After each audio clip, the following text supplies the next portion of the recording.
ભારે વરસાદના કારણે રાજ્યમાં 48 માર્ગો હાલ તો બંધ થયા છે।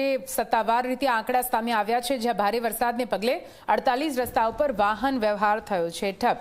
ક્યાંક પાણી ભરાયા તો ક્યાંક રસ્તા ધોવાયા છે। જામનગરમાં નેશનલ હાઈવે અને ખેડા જૂનાગઢમાં સ્ટેટ હાઈવે હાલ તો બંધ છે। 4 સ્ટેટ હાઈવે બંધ હાલતમાં છે। પંચાયત હસ્તકના 36 માર્ગો બંધ થતા હાલાકી। વલસાડ જિલ્લામાં 14, નવસારી જિલ્લામાં 10 માર્ગ બંધ છે। જૂનાગઢ જિલ્લામાં 8 જેટલા માર્ગો બંધ છે। સુરત, જામનગર, અમરેલીમાં પણ એક રસ્તો બંધ છે। 7 અન્ય માર્ગો પણ બંધ હાલતમાં છે।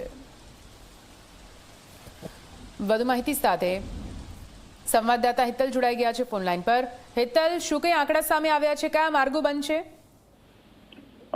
જી નિધિ, ચોક્કસ એવું કહી શકાય કે જે પ્રકારે દક્ષિણ ગુજરાત અને રાજ્યમાં વરસાદની ધમાકાદાર એન્ટ્રી થઈ છે, હવે સ્વાભાવિક છે કે વરસાદના કારણની જે આડઅસરો છે એ દેખાવાની પણ શરૂ થઈ ગઈ છે। રાજ્યમાં 48 એવા માર્ગોને બંધ કરવાની ફરજ પડી છે। એમાં ક્યાંક ને ક્યાંક જોવા જઈએ તો પાણી ભરાઈ જવાના કારણે બંધ છે, કા રસ્તા ધોવાયા છે એના કારણે આ બંધ કરવા પડ્યા છે। એમાં ખાસ કરીને જોવા જઈએ તો 4 સ્ટેટ હાઈવે બંધ કરવા પડ્યા છે। એમાં 1 ખેડા અને 3 જૂનાગઢના રસ્તાઓનો સમાવેશ થાય છે।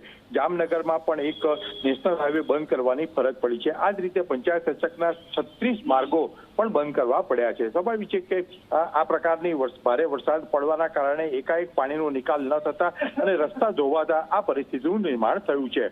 જી બિલકુલ, આભાર પૂરી માહિતી માટે।